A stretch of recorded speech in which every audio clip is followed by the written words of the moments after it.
All right. That looks like us. Because you're, I don't know. That's good. We got slides. So here we are. We're talking about the GD communities, the GD star communities. Do you want to close the door?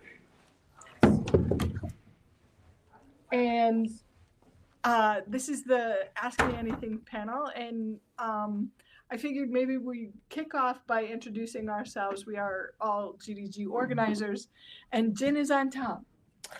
Hi, my name is Jin Kim. I am a GDG organizer of GDG Boston Android.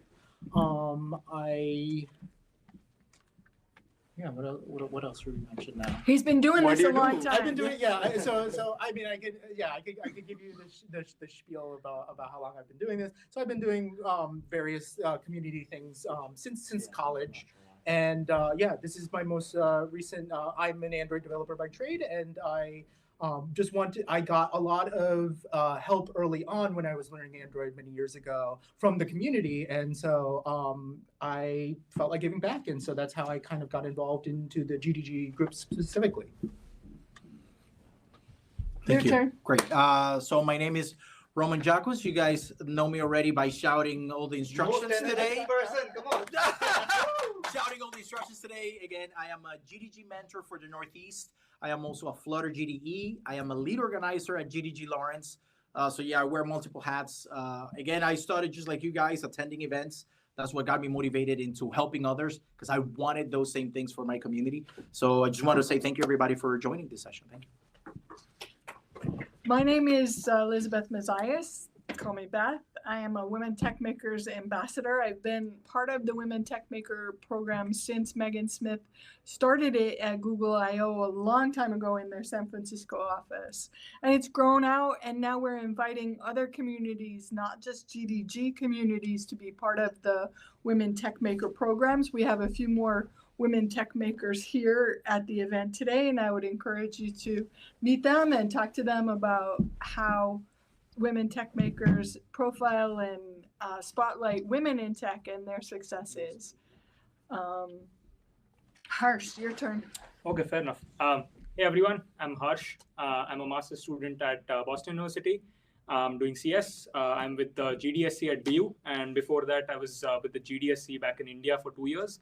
And so yeah, I'm mostly into the web and into the systems area, so computer networking, Git, databases. That's what I work with. And yeah, I used to do community stuff back in India a lot. I have my own community as well. And yeah, I just enjoy community spaces. So yeah, I'm here to sort of talk to more people and learn from their experiences. So yeah, that's me.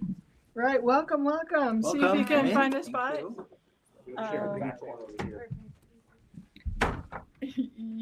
Yeah.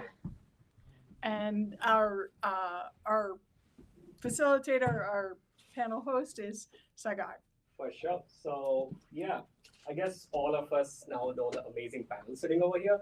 We have some few questions lined up for them. The first question being, how can you get involved in the Google developer communities? That's a GDG question. So just to give a brief background, so as I said before, I started doing a lot of kind of, I guess you could call community work in college. I graduated in 2006. And back then, so I attended Northeastern University, and there's a pretty strong co-op program. And so there was a disconnect between what was being taught in the class versus what employers were looking for in people's skill set. And so my co-op coordinator and I decided we would create a class and basically just try to get the community or other students who are willing to teach other students to come in and start doing lectures. And so that's how I kind of got involved in the whole kind of going out and teaching people in an informal setting initially. And so, many years later, Android came about, and a friend of mine started a Boston Android group, because this was early on in the early days of Android, and it was really hard to figure a lot of stuff out because the Stack Overflow wasn't as fleshed out, the documentation wasn't as fleshed out. So you really just had to go find somebody who had messed around with it, and in order to get whatever you wanted working. And so eventually he stopped being interested in Android. And then I took over the group. So for a long time, the Boston Android group was basically just kind of an independent organization that would put on events, and we try to also like teach, run classes. And we've been doing that for many years. And then finally, I forget when, but like 2015, we kind of officially, the GDG program was expanding, and because we're an Android group, they reached out to us and said, hey, why don't you join the GDG program and sort of get a lot more resources, a lot more funding, a lot more help in setting up events. So yeah, that's kind of how I got involved in GDG specifically, but really community is a much broader thing. There's a lot of, it doesn't necessarily have to be about necessarily just teaching, but there's a wide variety of like soft skill sets that you get to kind of exercise a lot more. And that's kind of one of the things that I appreciated about it. And so that kind of got me involved initially. And that's how it all started. But most of the time we're volunteers, we're very informal. If you want to get involved in any Google developer community, just come talk to us. We will There's a QR code on the screen, and that is a link to the GDG site, and you can find all of the different GDGs. It's a global program, so there are GDGs around the world. I think we had one question. Yeah, sure. Yeah, of course. But I wanted to know, how do you balance teaching courses and doing this with, I'm assuming you have a full-time job, you're volunteering here? Yeah. That's an excellent question. So there's a decent amount of overlap. I would say that balancing it, yes, it can be tricky. Events and running these things do take a lot of time and effort, and a lot of reaching out to people and a lot of that stuff.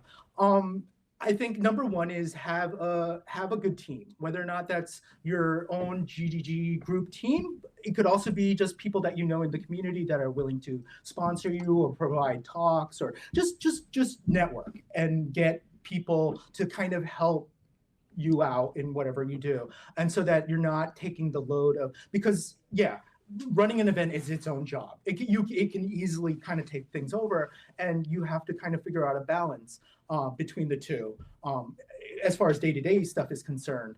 But you're sharing a lot of the same skills between your professional life and your volunteer life. I don't get to speak as much when I'm at work, in a setting where I'm kind of teaching people or doing that kind of stuff.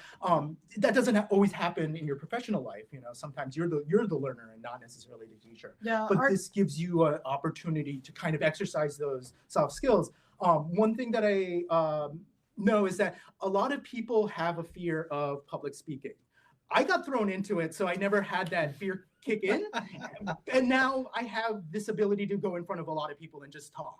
And I'm finding out that a lot of people have that fear. And so, you get to work on those kind of skills. You get to work on networking and get to see what else is out there beyond your just your company, because it's very easy to get tunnel focused in your particular platform, what your company is doing.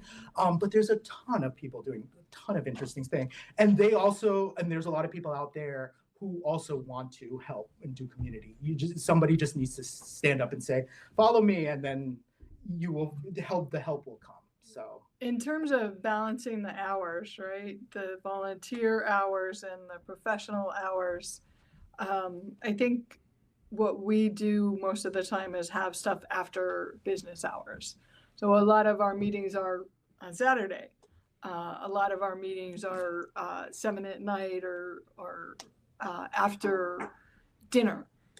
So that's one of the ways that our GDG's managing the commitments. And, your work life, you have milestones, what's coming. And so as the volunteer, as the organizers, you can make sure you're not going to plan a large event when you have a release date at work, right? So as an organizer, you get to shape the schedule. And as a volunteer, you can pick and choose when you have time free. What about for curriculum? Because you guys also teach classes, right? Or do you have workshops and things like that? So code jams are a jam for our GDG, and not all of the Google developer groups do the code jams. Our code jams have been also out of hours, and what we do is we do them weekly.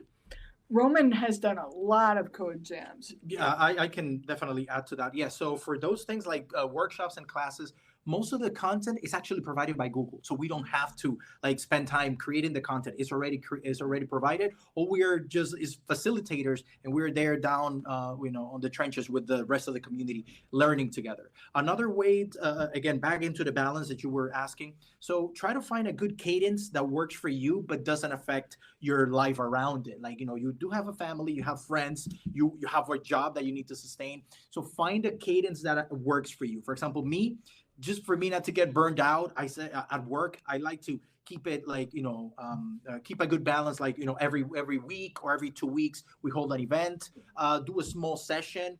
You want to engage in the community, but don't try to get fired over doing these kind of things. Then that is not worth it. So you want to find something that makes you happy, brings the community together. So you try to find a good balance between work, life, and this type of things. Because again, we don't get paid for this, but we do get the satisfaction of helping other people and learning together. Yeah, it's rewarding. And one way that work and community stuff kind of mix is when it so a lot of companies kind of when you see a conference schedule, you will see that all these companies are sending out their speakers, and so one of the things that GDG has kind of helped me with is because I've been speaking to groups of smaller groups of people, I can also do conferences. And so when there's a conference that your company might want to have a presence at, they know that you are happy to go in front of like 100 people and confidently, go through a talk. And so they'll come find you and say, hey, you want to help us with this, right? You're a solid developer and can speak. Yeah, That's Harsh is running community virtually, right? You've been doing separate from the GDG. How about balancing that?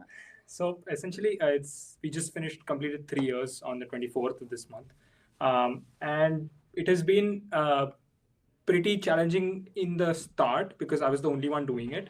But then I found a few good people who are very active and are willing to do community stuff. So essentially, I asked them if they would like to help out and that kind of stuff. So essentially, now we are a team of 6 people. So like today we have.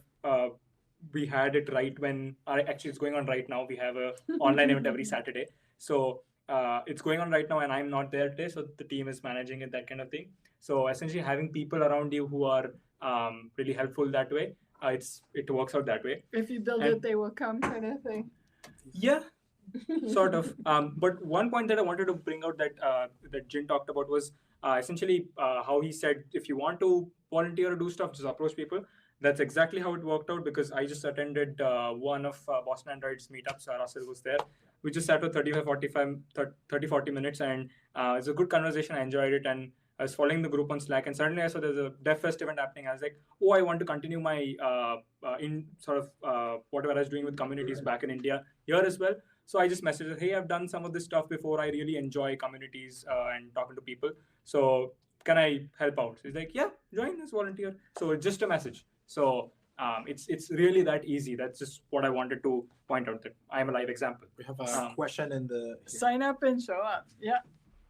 I just had a thought about the actual structure. We touched on this earlier. You said a lot of the curriculums and materials you provided. Is there a good feedback with with Google about if you do a particular event and maybe it seemed like something didn't work, or is there good structure for providing that kind of feedback as organizers? Yeah, we have an entire team at Google that is kind of devoted to running these community organizations, and they will kind of relay a lot of messages to the developers of the code labs and whatever else, and make improvements. They're always to scale out. They appoint mentors for each region Yes, who will exactly. coordinate with the organizers for that region. And what Anyeti was talking about before is that it isn't just a feedback loop on their curriculum, it's also a feedback loop on their products. Yeah. So the GDEs get to meet the product teams. And the women tech makers are always looking for opportunities to highlight the diversity in the community. So there's a lot of ways that this works to feedback into Google, and then other companies will also kind of approach us and participate with us. So before the meltdown at Twitter, we were talking to their team, and we coordinated and had an event that was both Google and Twitter communities coming together. And I as a last note on this point is that there's crossover, right? So I'm a GDG and a WTM. He's a GDE and a GDG. So, once you step up, and you don't have to take responsibility, just showing up and participating. We're always looking for people who want to share their passion and share with the community to do a presentation. We offer an open mic, and I wanted to be sure that we mention that. We're looking to cultivate public speaking skills, not just in ourselves, but in our entire community. And we want not just a group of diverse people showing up, we want diverse technologies being highlighted and shared with the community. Oh, one more thing about like the material that we use. We also make our own material too, because we know based on what our community feeds back to us, right? And also, yeah, you have to kind of gauge your community. Sometimes some communities have a lot of beginners, and so you're going to gear your content that way. And if Google isn't necessarily providing it, yeah, you might develop your own curriculum, and I've done that before, and it's a really good exercise too, because it kind of reinforces what you know yourself. And there's we are in an industry that has a lot of what is it where you're fake, you feel like you're fake. Imposter syndrome, right? Once you take a look, oh, I know this technology. I'm really good at this. I can teach other people. Then a lot of that kind of goes away. That's because it's all it is. It's just if you can explain it to another person, then you've got a level of mastery over it. So yeah, it's a good confidence builder. Are we looking at virtual questions too? Oh, Maybe yeah, we good go point, to good the point. next If not, then we go to the slide. next Yeah, one. we can also. We got a We do have couple a of virtual canned question. questions. Oh, sure. Go ahead. Shelly asks, do any of you have advice or experience trying to learn both Android or iOS? Can we put a pin on that, because that may not be community related, but we can get back to that one. Thank you for the question. We'll definitely get back to that one. Well, thank you for the insightful answer for Yeah. the previous question. All right, so the next question from the slide is, are all the women tech maker ambassadors women? No, actually, not at all. We are just an opportunity for creating more diversity in the community. We have allies, right? So there are a number of GDG who don't have women volunteers on their team, and they want to make sure that women feel welcome when their groups meet. And so they step in and get the additional training and representation of women tech makers into their community. So the QR code this time is for the Women Tech Makers community. It's a link to the ambassador directory. So we have ambassadors all around the world. Women Who Code are a Women Tech Makers program. We have more recently incorporated other diversity leadership and groups into the Women Tech Makers program. So in that sense, it's a little more broad. It's any technology. The content that's prepared is not specific to Google APIs or developer products. There's a lot of other minorities on the team besides women. It's not just men and women, but race and pronouns and identifying are an additional factor. Women Tech Makers does try to have safe spaces that are women only from time to time, but it's not usually a restriction. I just want to be clear that we do try to create spaces for women to meet other women, because you might be at a company and be the only woman in the room. You might be the only engineer that's female on the team. And so meeting other women who do what you do and getting to know them can be a strong support. So Women Techmakers is kind of open and broad that way. It goes beyond Google Technologies, and I would encourage all of you to take a look at the directory and get to know some of these ambassadors, and you might be surprised at what we can do. That is Awesome. fascinating. Yeah, because my wife is a data scientist and she's the only woman engineer in her team. So I It's always like keep that. the, It's like about that. women tech ambassadors. Yeah, we need her on our ambassador team for sure. All right, moving along. What does it take to become a Google developer expert in any specific product area? I'll take that one. Again, I like to also refer to this point all the time about like becoming a GDE, a Google developer expert in any product area. So being a Google developer expert, being a GDE is more than a title. Is a way of life. Is because you act like in a very altruistic, selfless way, sharing your knowledge with other people. You need to be an expert in your product area. In my case, for example, Flutter. But you don't need to be the know-it-all. So you can, if you, for example, can, like Jin mentioned earlier, if you can take a topic and you can articulate it in a simpler way so other people can understand it, then that's good enough for you to transmit that knowledge to other people. Also, we don't get paid for this, but we get the satisfaction of, again, being in a circle of other experts, being recognized by your peers. We are not Google employees, but we become kind of like insiders. They tell us, for example, like what's coming in the next product. We kind of become like beta testers for their products.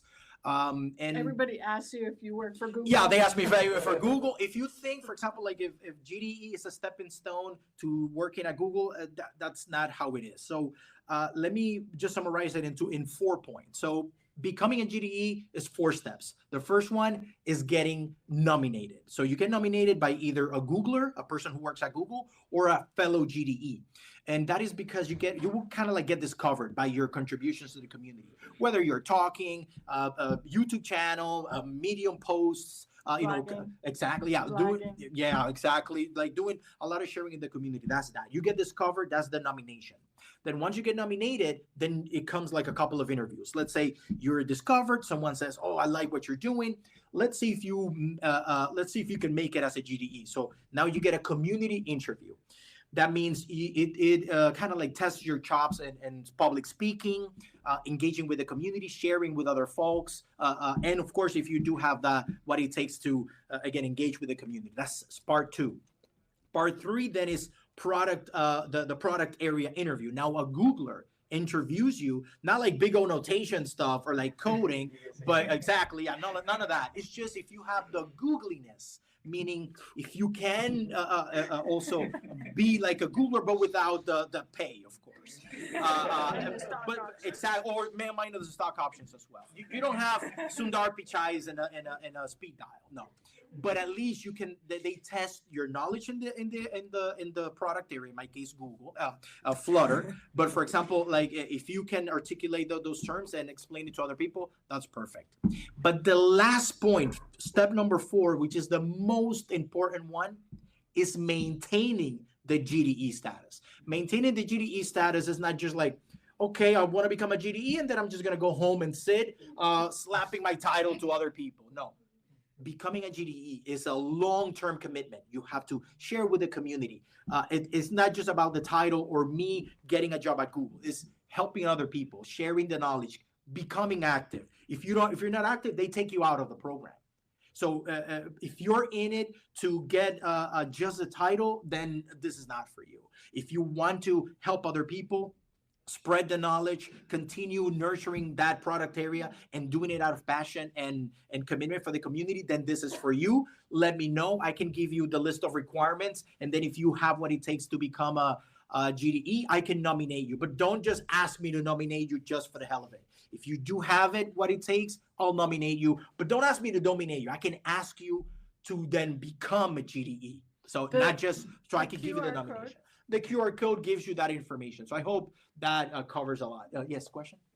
So you mentioned that your expert area is Flutter. Correct. So I was wondering, would you recommend that if we want to eventually become a GDE to just get really good in like one particular resource area rather than trying to understand everything? Because I feel like right now I'm in the area of I'm trying to understand all the Google Cloud resources. The link Right. there will show you existing GDEs and Yes. the different product areas where we have GDEs.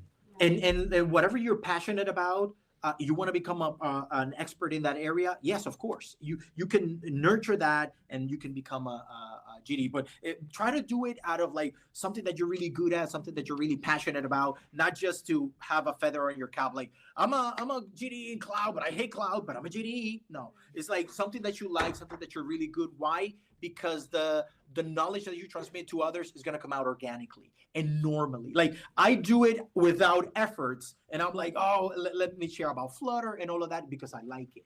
But I've seen people say like, let me become a GDE in Angular. I hate Angular, but I'm a GDE. I'm a GDE. That's not the main point, but definitely we can refer information and pass it along to you. So you can Right. take a look at it. It's you do what you love and then organically. Yes. Um, So does it have to be a Google product for a GDE or it has to be a Google product? It has to be a Google product Oh, okay. because again, it's Google developer Google expert. developer Yes. expert. Yeah.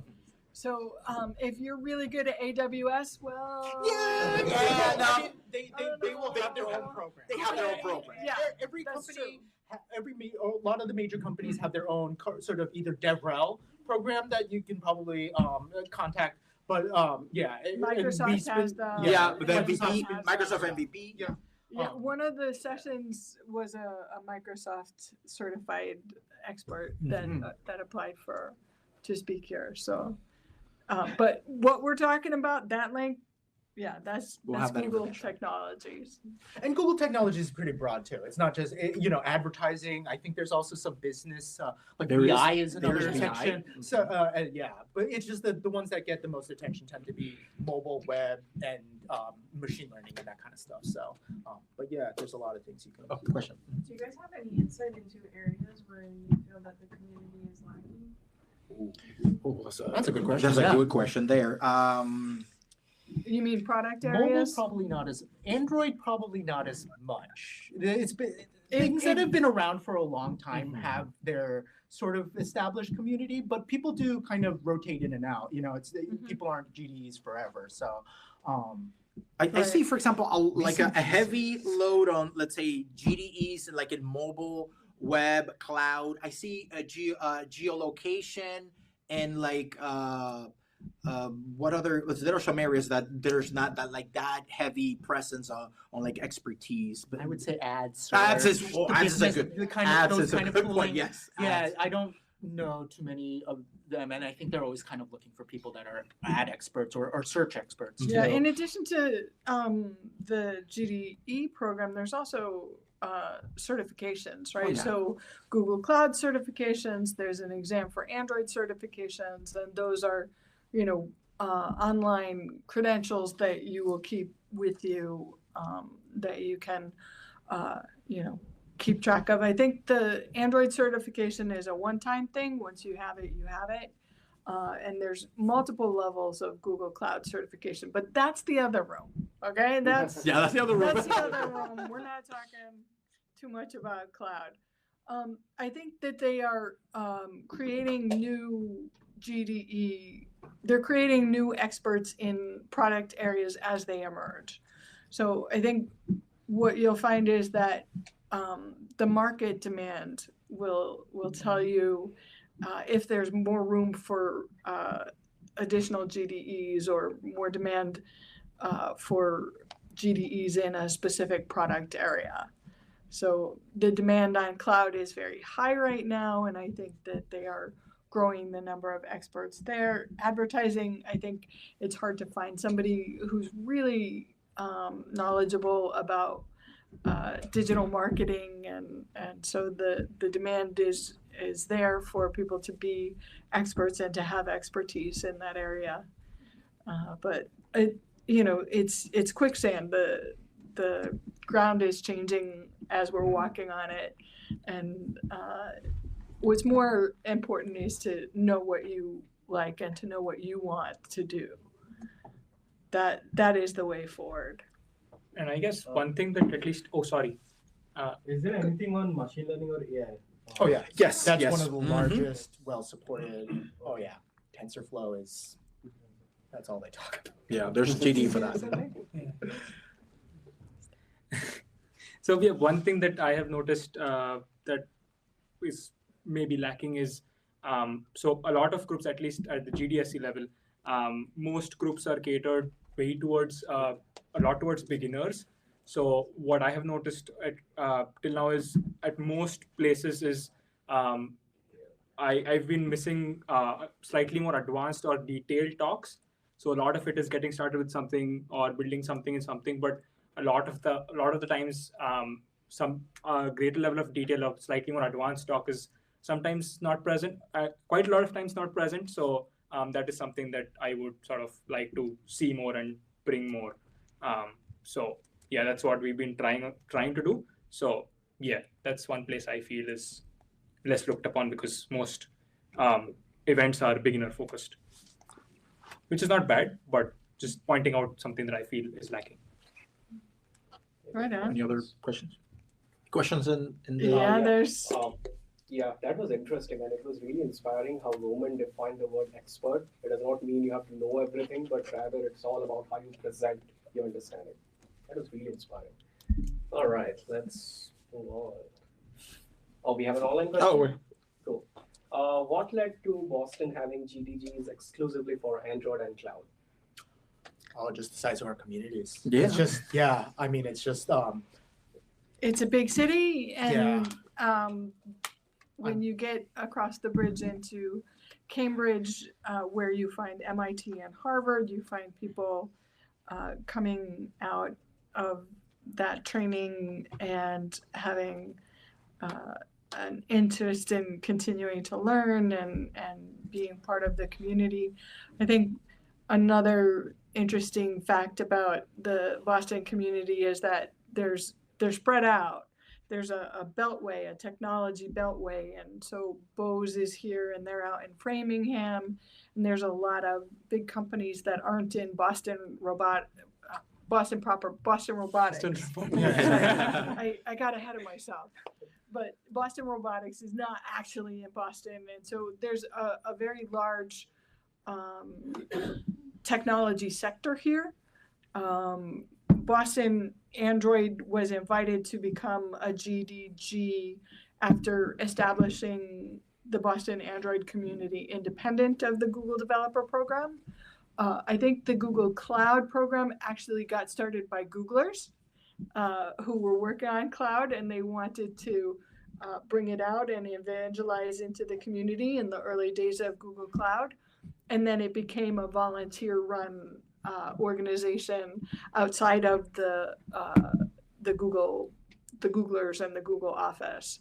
So I think one of the reasons we have these specialized communities is because of the breadth and the depth of our community, whereas in other parts of North America, other parts of the globe, there's the GDG, and it can grow to be pretty big. Agneti was touching on that. There are a lot of communities off the grid or outside of big cities, and they cater to smaller population, and they try to represent and have those diverse topics.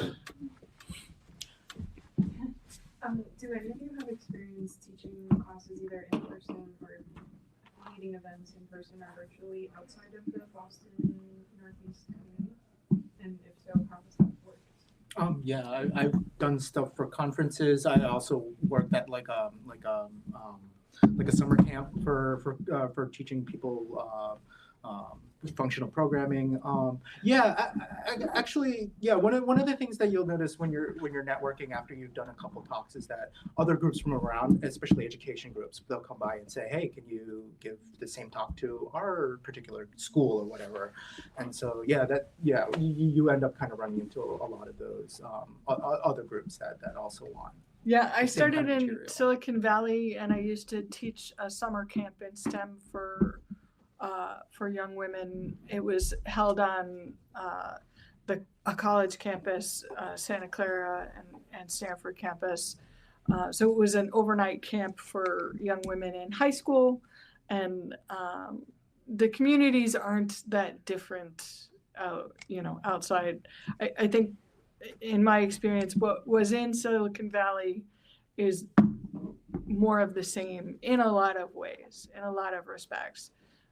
At the same time, there, are cultural differences in the tech community there than there are here. The funny thing about Boston is that, the sports teams here are really big, and, it's kind of a topic of conversation, whereas in Silicon Valley, people don't watch TV and don't know about sports, and it's kind of a point of pride among the geeks that they don't know who the 49ers are or what they do.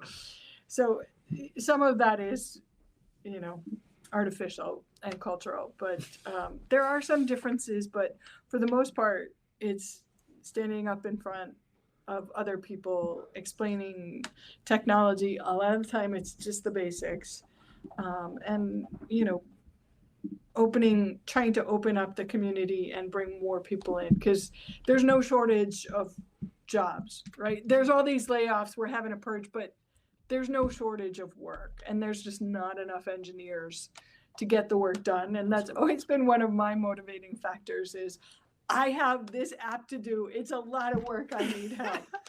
So there's a question in the room.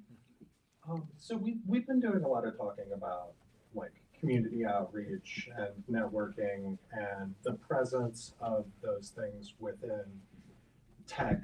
I personally have been involved in like a petitioning initiative in the past that was looking at using Flutter to try to build like a full feature like petitioning app that would help people deliver the petitions, get like the PDF to print them out, stuff like that. That ended up falling apart for like legal limitations within the state. Not getting too bogged down into that specifically, but tech just sometimes feels like such a walled garden of so many skills that are so important to so many underserviced communities. How do we try to reach out to them more? Because I feel like it would be great if there was an easier way to network, not even like, obviously rural areas are their own challenge, just networking, communicating at the speeds that we do with the data that we do. In high school, like Google Docs barely loaded, right? But outside of those kinds of limitations, even just creating the networks with those communities and being like, yes, we're here, we know how to make the slides. I feel like there's a lot of potential for just really holistic communication between these two groups. Right. Well, I hope everybody heard that from the mic online. I'm not sure if I can repeat that question easily, but I do want to lead off. I think you did very well. I did want to lead off answering that with two examples. The first example is GDG Memphis. I'm not going to dive into details about Danny Thompson, but his work in Memphis is amazeballs, and he has done a lot to pull people up by the bootstraps and bring them into the community as someone who has done that for himself. Yeah, and the guy on my left did that too, but he can talk about that. The second example I wanted to share is Code for Boston. So I think once a month on Tuesdays, Code for Boston meets in person in Kendall Square, and they're doing social good coding. They're taking projects for civil projects, any nonprofit projects work. Yeah. So they're meeting every alternate Tuesday at CIC Cambridge. Yeah. He goes. That's cool. I moved to it. Yeah, it's been a while since we went. Yeah, they just started. So they just started in person. So every alternate week they are meeting in person at CIC Cambridge, and the other weeks they are in online. So and they take up like nonprofit projects to. And for the city, and they use public city data. Or any nonprofit thing works. So they fund that, and it goes on for maybe a year and stuff like that. So it's like a proper sprint cycle and everything like that. They have different projects. Like right now they have a project called Maple, which is into more the lawyer side of things, and another project which is for like sustainable housing and stuff like that. So they're all working on different projects for NGOs and stuff like that. It's a good way to establish your credibility. Yeah. I have to mention that. And Roman, did you? Yeah, I was gonna add to. Go ahead. Well, I was just going to say, unlike the GDG network, also they're part of Code for America, which is a Code for- nationwide yes, version. yeah. Yes, there are chapters locally around the country similar to Code for Boston. Yeah, and you would be surprised like how even certain communities are eager for like people like us to come into their communities and kind of like bring this type of content. I could tell you again for personal experience, GDG Lawrence came into Lawrence to serve the underrepresented Black and Brown folks in the community, to bring technology closer to them. And the way that we kind of penetrated that community was by breaking the status quo. The always is like, okay, so there's always events in Boston, you know, next to Cambridge, MIT. No, let's go to Lawrence, where there, you know, there's high violence, you know, a lot of high school dropouts. But if you go to a community like that, they will receive it with open arms, because that's what they're eager for. Like those resources are not reaching those communities. We are ambassadors of that. We can make that happen, and we can bridge the gap between, let's say, you know, the tech sector, which again is in need of so many developers out there, and those people who are really eager to learn and embrace and be part of the technology job space and be part of this whole movement. So Yeah, it is happening. It is, yes. That's the answer. We Yes. are doing that, and I think once you get the ball rolling, once you sign up and show up, then Yeah. you learn about more and more opportunities.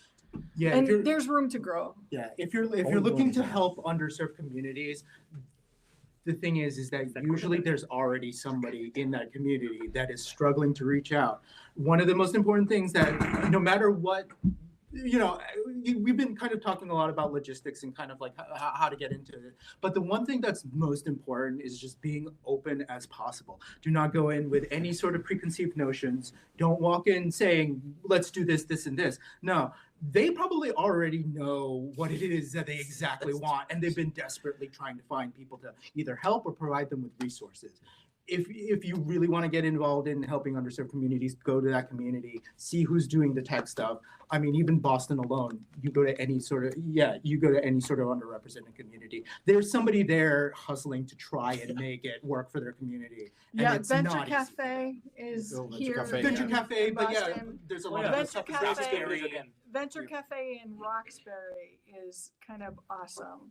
So it's very different from District Hall and Kendall Square Venture Cafe. Yeah, because It's homemade food, it's people from the neighborhood, and they're doing a lot for creating startups. So they're looking for entrepreneurs in an underserved community and bringing tech talent and tech resources to that community to cultivate startups and ideas coming out of there organically. So yeah, and this is the tip of the iceberg. But certainly we need more help. There's room for growth. There's room to do more and to bridge that digital divide. So there's influencers. You know, there's definitely a need for more. So maybe GDE isn't your passion. Maybe you don't have a specific product where you want to be a know-it-all, but social good is your thing. I think across the programs, there's room for you. You have a place. Google has the Solutions Challenge, right? That they partner with UN with like 10 sustainable principles and stuff like that. So that's again social good, right? Mhm. So again, if you do good stuff there, they really support your project and that kind of stuff as well. So yeah. How are we doing in time? That's what I was just I checking. think we're Okay, yeah, good, we're gonna perfect. wrap it up. Maybe we cover question 4. 2:15. Yeah, and and then open it up let's for the then whole open it up. Yeah. Yeah. Yeah, Question let's four. take This one question. Yeah. Yeah. Okay. So the question is, I'm a student. I would like to join a GDSC. Where do I find the club for my school? Can I join another college GDSC? Look, there's a QR And the code QR for code that. right there too. Yeah. Yeah, fair enough. Go for the QR code. But yeah, you can join any college with GDSC. Welcome to GDSC BU as well. We are having different sessions. So be it intro to Linux, be it cross-search and resource sharing, which I think most of us struggle with. So we're just trying to bring some of those things that a lot of us struggle with there. So feel free to join any college's GDSC. They're in person. Feel free to come to the college or online, however you wish to attend. Where do you find it? Just look it up. Just Google Google Developer Student Clubs, and you'll find an entire list. Search something that's close to you. They have a map as well, so that should work out. But yeah, do join GDSCs, although it depends a lot on how much the lead is motivated to hold programs. So it depends, but do go and join GDSCs. They are really help you sort of meet different people, and you get to learn from people who are much more like experienced than you. So yeah. And the future is bridging the GDSC with the GDG so that students can be connected off campus to companies and technologists who are already in the professional community.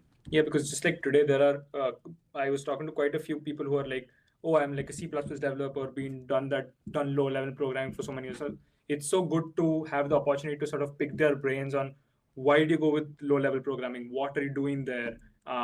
Why low level? What exactly are you doing in there? And stuff like that. What is good in C++?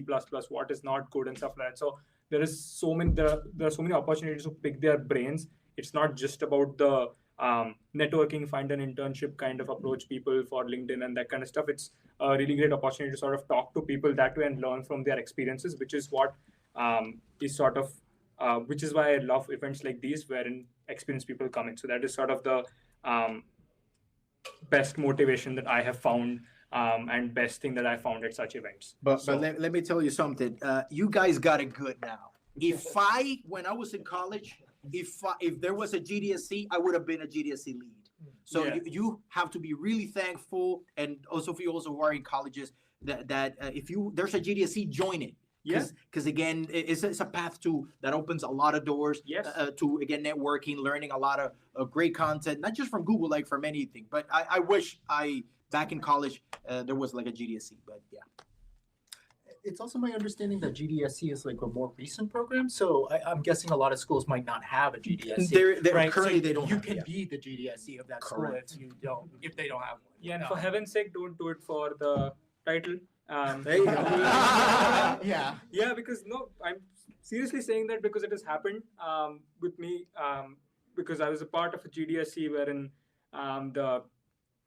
they take it for the title and then they don't do anything, so you're not benefiting people. Someone else who would have gotten the opportunity to do it, they would have actually taken the lead and taken the effort to put in time there and bring out programs. Right, as he said, it is really about that person who has that quote unquote power to sort of bring out more things to people. So yeah, I think that is something that needs to be addressed. And it's fairly new since the pandemic, where Google is bridging the different groups. Previously, the groups had kind of operated separately. Silos. And since the pandemic, Google's kind of merging everything. made a pivot and putting the groups together. And I think it's all volunteers and like-minded people who are passionate about technology. So munging us together is having good results, like an exponential difference in how effective each of the individual groups can be. So yeah, you can Google search it. You can use the QR codes. I made up the QR codes. Okay, I put them together and put them up there. So. Why is the logo not correct? I love it. Why is the logo not correct? I didn't have it. I was looking. Is there a traffic question? I'm guessing so. Where is the GDSC logo? I have a It should be the same GDG logo, I think. Yeah, it's the same one. It's the same GDG logo. I used that already. I wasn't going to use the same one twice. We have a question here real quick. So it's basically probably $1 million question because I'm seeing a lot of new grad students over here. There are two questions.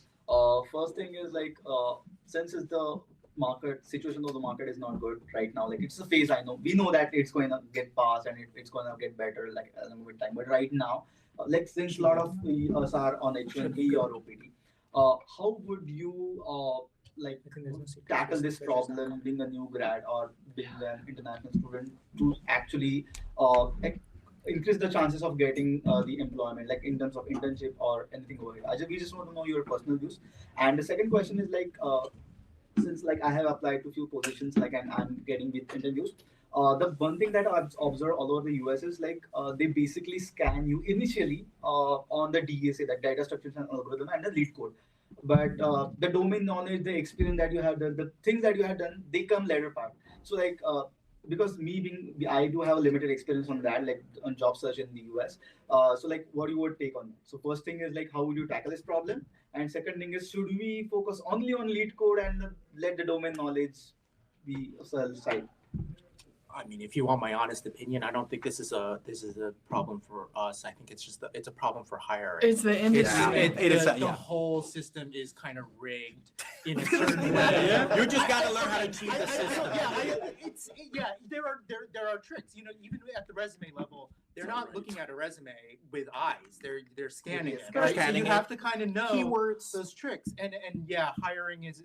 We could probably do an entire talk about the ins and outs of hiring. But also, yeah, it's getting a referral, networking, and knowing somebody, at and the company having you want, an established, known employee with a good reputation say that you're a good candidate inside of a company. That's a leg up.